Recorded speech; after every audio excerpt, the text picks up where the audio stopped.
జగిత్యాల జిల్లా Metpally sub division పరిధిలోని తాళం వేసి ఉన్న ఇంట్లో దొంగతనాలకు పాల్పడుతున్న దొంగను చాకచక్యంగా పట్టుకున్నారు.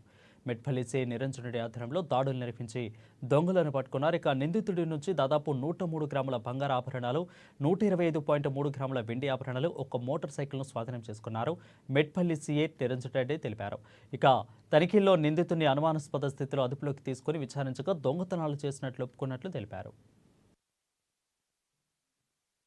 సంవత్సరం డిసెంబర్ నెలలో కమ్మర్పల్లి పోలీస్ స్టేషన్ పరిధిలో 2 దొంగతనం కేసులలో జైలుకు వెళ్లి డిసెంబర్ నెలలో చివరి వారంలో విడుదలై వచ్చి ఒకరోజు మధ్యాహ్నం సమయంలో సిరిపూర్ గ్రామానికి వెళ్లి తాళం వేసి ఉన్న ఇళ్లకు వెతుకుతుండగా గ్రామ చివరన ఒక ఇల్లు తాళం వేసి ఉండగా ఆ ఇంటికి వెళ్లి గడ్డపారతో తాళం పగలగొట్టి లోనికి వెళ్లి బీరువాను పగలబెట్టి చూడగా అందులో 2 కాళ్ళ పట్ల గొలుసుల జతలు వెండివి ఉండగా వాటిని దొంగిలించుకొని అక్కడి నుంచి పారిపోయి నిజామాబాద్కు వెళ్ళి మళ్ళీ తర్వాత మెట్పల్లికి వచ్చి ఒకరోజు మధ్యాహ్నం సమయంలో బస్సులో ముత్యంపేట గ్రామానికి వెళ్ళి గతంలో లాగానే ముత్యంపేట గ్రామంలో తాళం వేసి ఉన్న ఇళ్ల కూడా తిరుగుతుండగా ఒక మర్రి చెట్టు మరియు గుడి వద్ద ఒక ఇంటికి తాళం వేసి ఉండగా